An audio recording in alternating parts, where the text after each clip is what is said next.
Have you ever wondered what it's like to live in the Marina or Cal Hollow? Maybe you've checked out some real estate here and you've seen some pretty old condos or some luxury single family homes that are like $3 to $4 million or more.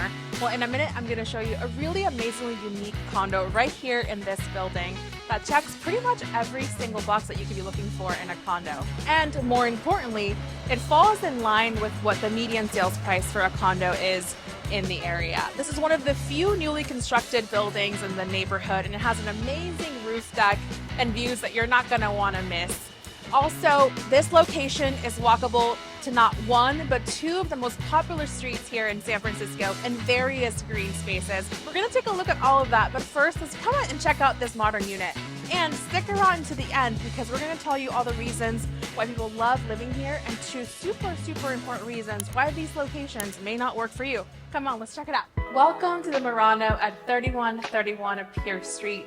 This building is a 4-level building with about 22 units, and it was built in 2021, so it's pretty much brand new. I'm standing right here in their beautiful lobby. In this video, I'm going to show you all the amenities this building has to offer. But first, let's go ahead and take a look at the unit, and we'll circle back to the amenities in a bit. Come on, let's go.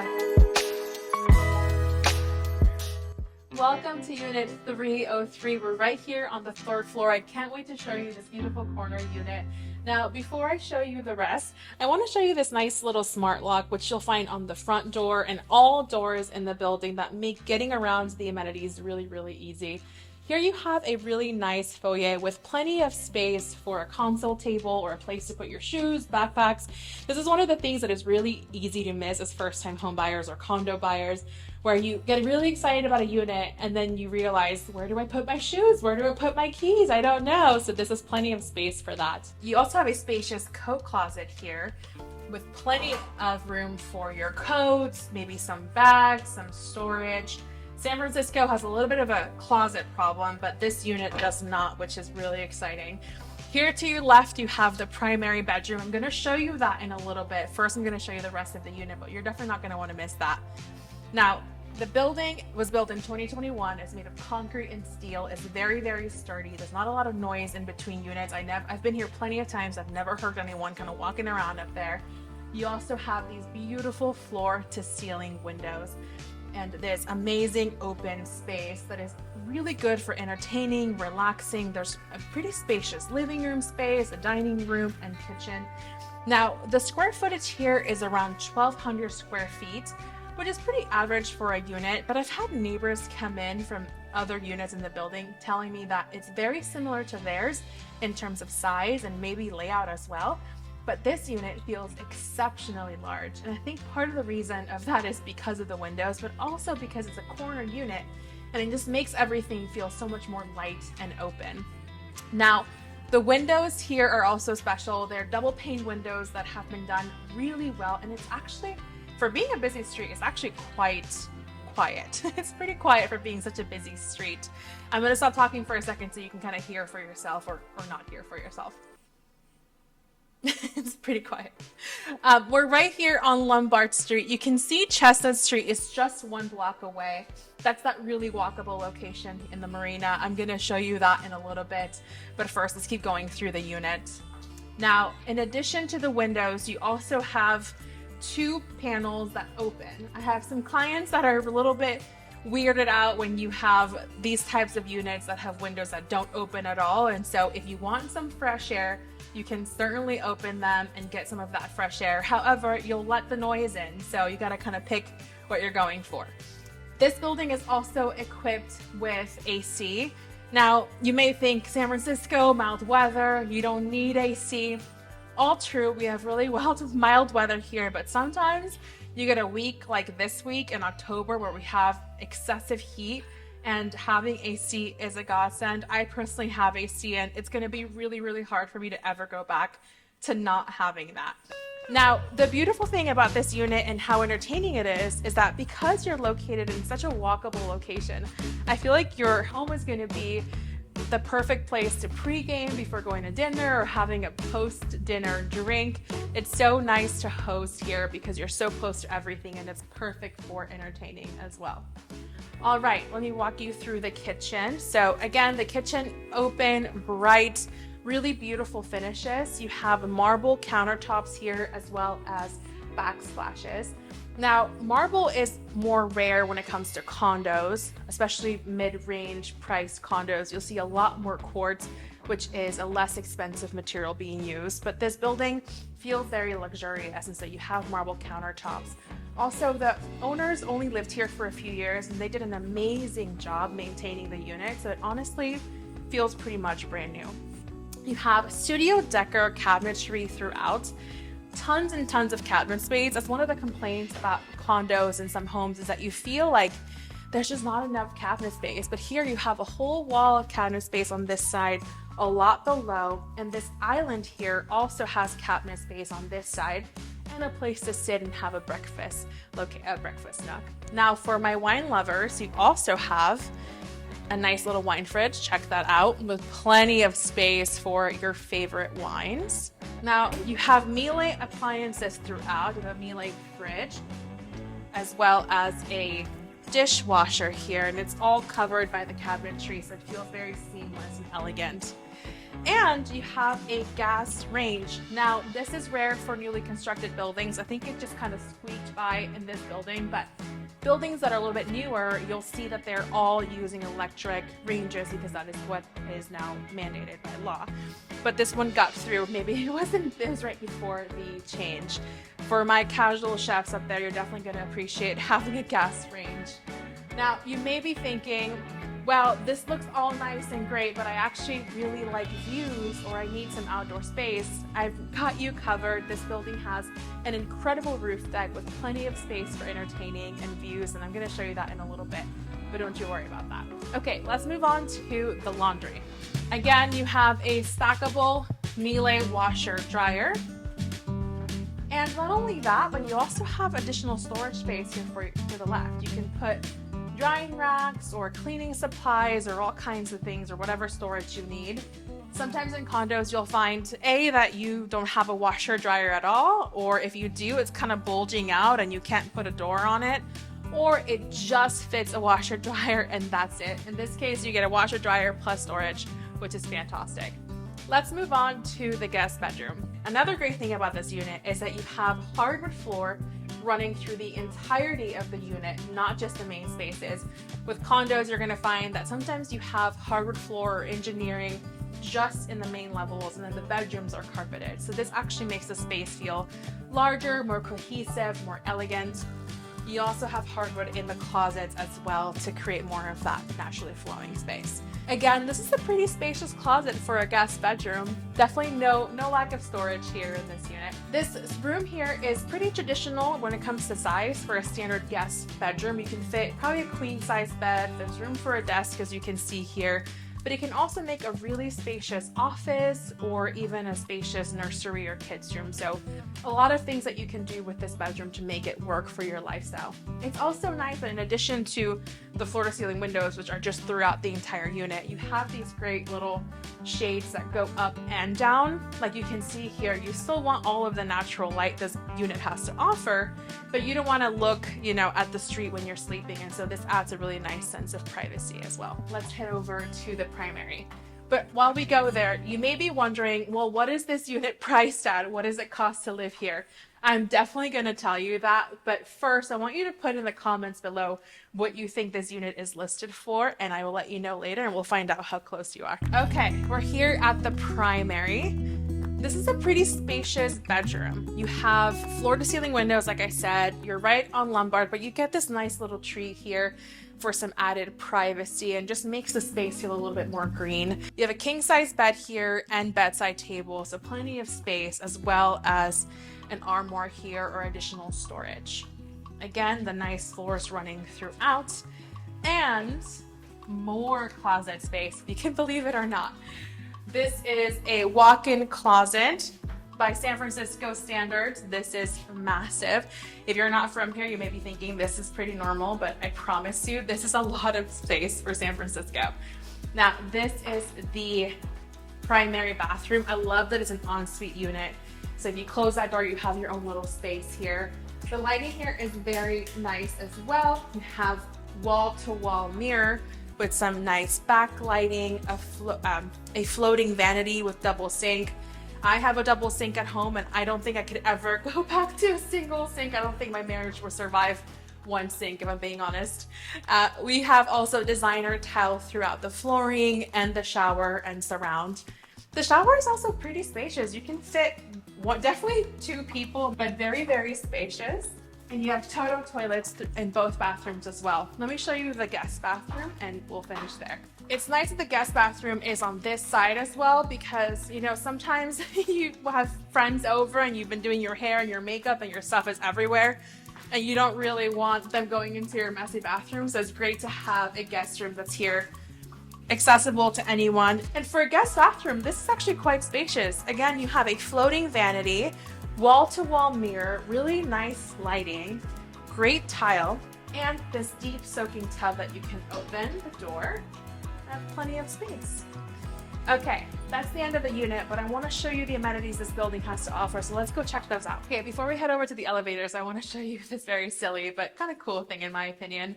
A very common question from a lot of condo buyers is, how is the trash handled? So in this building, you have a trash chute on every single level. This one happens to be right in the hallway of the unit, so super convenient. And what I love about this one is that you get to press what kind of trash you want to put in there. So let's say you want to do recycling. You push the button, it kind of maneuvers the pathway. It opens for you.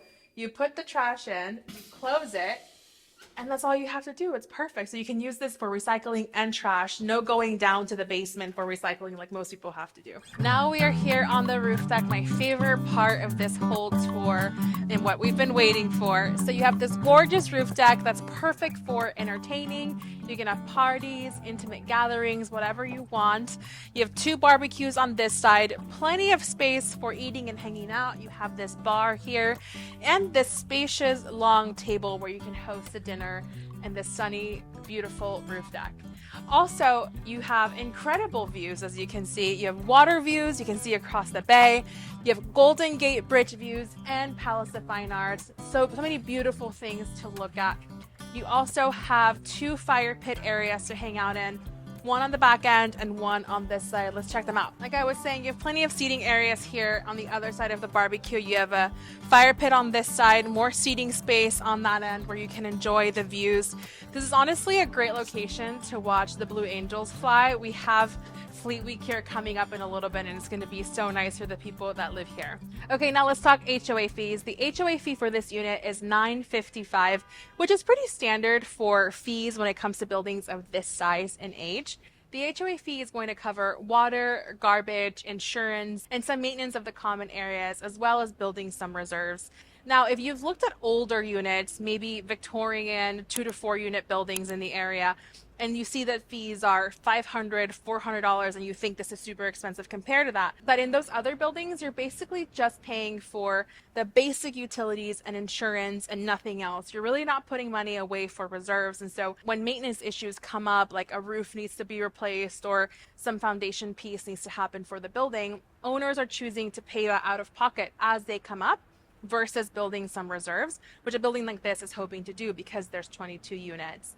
Now, you can also see much larger HOA fees. I would say this is right in the middle. You can see fees in the $1,300 to $1,600 to even $2,000 range.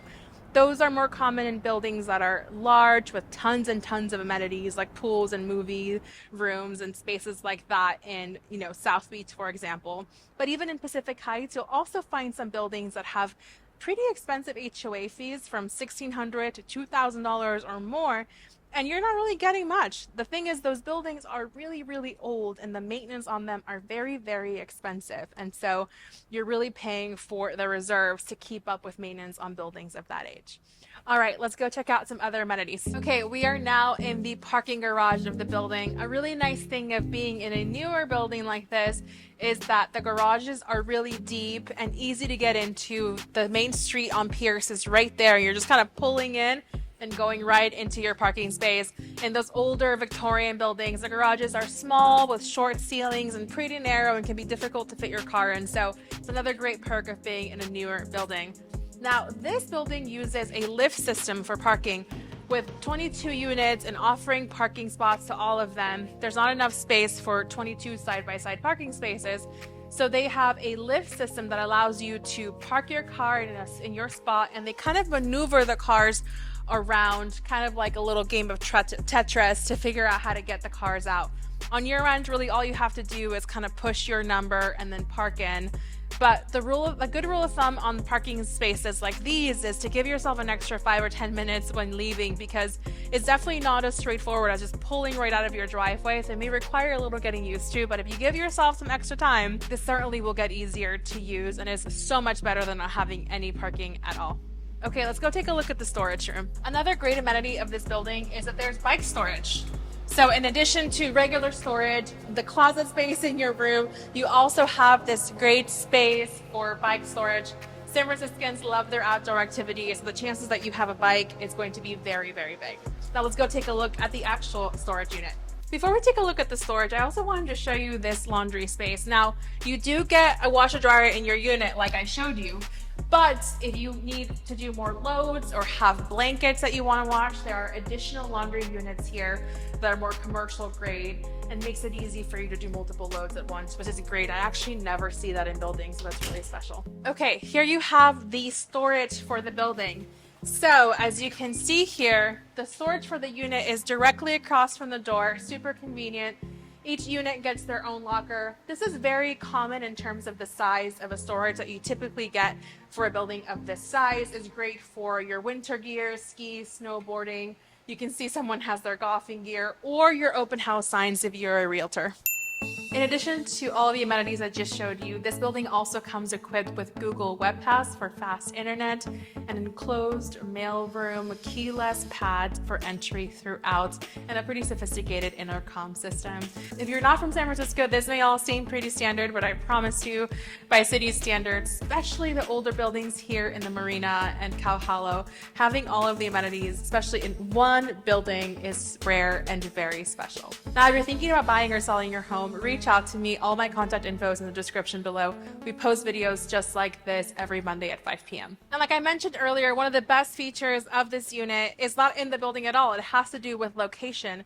It's truly incredible. Technically, it's located in Cow Hollow. However, we are at the most northern edge of Cow Hollow, basically where it ends, and across the street is where Marina starts. We're going to add a map here for reference, but basically Cow Hollow is Green Street all the way to Lombard, and you have Lion Street to the west, butting up to Presidio Park, and you have Van Ness to the east. Now, the Marina has similar western and eastern edges. However, it goes from Lombard Street all the way to Marina Boulevard, basically all the way to the water. Now, like I was saying, this location is spectacular because you're 1 block away from Chestnut, where there's a ton of shops and restaurants and things to do, and you're 4 blocks from Union Street. Chestnut is the main street in the Marina when it comes to shops and restaurants, and Union Strip is the main street in Cow Hollow, and they are only 4 blocks apart and connected by Fillmore. Since we're so close to Chestnut, I'm going to walk you over there and share a little bit about what this area has to offer. Let's go. Okay, as we're heading over to Chestnut Street, I want to talk a little bit about real estate. So earlier, I know I teased, I want you guys to guess the price of the unit, and now it's time to share that with you. So the list price for the unit we just saw, drum roll please, is $1,595. Did you guess that correctly? Be honest. Now, like I was saying, that's in line with the median price in San Francisco as far as condo goes. In the Marina, there were 17 2-bedroom condos that sold in the last 6 months. The average price for them are around $1.5 million, and they're around 1,200 square feet. So in terms of size and price, pretty similar to the unit that we just saw, but the likelihood is that the inventory is mainly older units. That's what's available here. Now in Cow Hollow, there were about 16 units that sold in the last 6 months, and the average price for them was 1.7. The square footage was a little bit larger, around 1,300 square feet, making the price per square foot around $289. While here in the Marina, it was more like $240. Now, one thing to keep in mind for Cow Hollow, and maybe a reason why that average price has been kicked up a little bit higher, is that Cow Hollow has more new construction than the marina. There is a building at 2525 NS that actually had 9 two-bedroom units sell in the last 6 months. It was a brand new building, and the average price for those units was 1.9 million. So that's certainly skewing the numbers there. Now let's talk about single family homes. Like I said earlier, single family homes are much more expensive than the condo. There is a very big difference in price between what you can get for a condo and what you're going to pay for a single family home. Now keep in mind, the single family homes are also much larger. The average home is at least 3,000 square feet, which is more than double the amount of the average condo here. Now single family homes in the marina are going for $4.2 million, and in Cow Hollow they're going for 4.9. I think there were like 10 sales in either location in the last 6 months, so you do have options, but they're a little bit limited compared to other parts of the city, especially at that price point. So let's talk about what kind of people live here. I will be honest, people have a lot of opinions when it comes to the marina and Cow Hollow. Many years ago, before I was really familiar with the area, when I was pretty young, I heard a lot of opinions of people saying that, you know, the marina was full of frat boys or young people that were pretty and a little bit bougie, and you have to have, you know, your hair blown out and your makeup totally done as you head over to Pilates class. It's not that extreme. I will say, you know, San Francisco is not known for its fashion sense. Sorry, guys, but it's just true. So the marina is definitely one of the trendiest parts of the city, but it's definitely not at the extreme of what some people have been saying about the area. I do find that there's a lot more diversity when it comes to the type of lifestyles people live here in the area.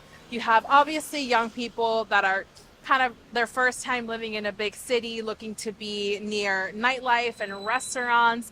You have young families that love access to a bunch of activities and green spaces. And you also have long-term residents that feel like this location is perfect for them because it's so walkable and they have easy access to a lot of conveniences around them. So really this area has a lot to offer to people in multiple different stages of life. There's no shortage of things to do and people to meet. Another great thing is, as you can see, the streets here are flat. So they're just super walkable compared to areas like Russian Hill and Pacific Heights, where it's a lot more hilly, and even though there's a lot around you, you have to go through some pretty steep hills to get there. Now, people that are looking to buy in the marina, Cow Hollow, are also typically looking at Pacific Heights because all three are very sandwiched together. So you'll normally find that north side buyers are looking at all three neighborhoods. As you can see, this street has so much to offer. I actually spent a lot of my 20s here because it's such easy access to nightlife, restaurants at all price points, and they even have great boutique studios throughout and just easy access to a whole bunch of fun attractions. Also, I love the fact that there's an Apple store on this street. You cannot believe how often I have to stop by the Apple store for a charger or AirPods. So between that and everything else, it makes this location perfect for a lot of people. This location is great for nights out with friends, date nights, brunch on the weekends. There's so much that you can do. Now, when it comes to grocery shopping, you do have some options, but they are limited. Right here on Chestnut, you have the Marina Supermarket, which is a great place to grab some quick groceries. They have a lot of fresh produce to choose from.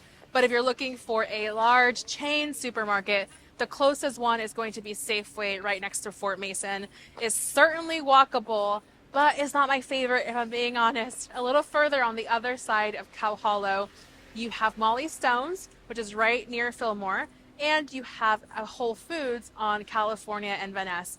I wouldn't say they're necessarily walkable, but it's a quick 5 to 10 minute drive to get to both of those locations. Here to your left, you have Tipsy Pig. I have been to this place more times than I can count. It's perfect for beers and a quick bite. Now we're on Scott Street, right off Chestnut. You have a few options like the Patio and Tia. We actually just had dinner there as a team, and they have an incredible array of Indian food. You definitely have to check them out. This is a little Original Joe's. Their interior is so cute, perfect for a date night or a night out with friends. Mama Noko has great sushi. Definitely check that out. A16 is another Italian restaurant option, another great place for a date night. And you'll also notice that there's a ton of nail salons in the area. For my ladies out there, there is no shortage of nail salons on Chestnut. Now, this location has access to many different fun attractions where you can keep yourself and your family entertained. We are walking distance to the Presidio, where you can find the Walt Disney Museum. Definitely a fun place to check out. You're also close to the Palace of Fine Arts, like we saw from the roof. There's also a great farmers market on Sundays at Fort Mason, a great way to connect with your community. If you're looking for a personal tour of the marina or want to look at some actual properties that are available, reach out to me. My contact information is in the description below. I would be happy to show you around. Now that we covered what Chestnut Street has to offer in the marina, let's talk about Union Street, the main hub over at Cow Hollow. And don't worry, we're still going to cover 2 reasons why these neighborhoods may not work for you, but that's going to be a little bit later in the video. Union Street is another one of my favorites. Here you'll find shops like Biore, which has incredibly comfortable loungewear, Lululemon, you probably all know what that is, and Sephora, where you literally walk in and spend like $500.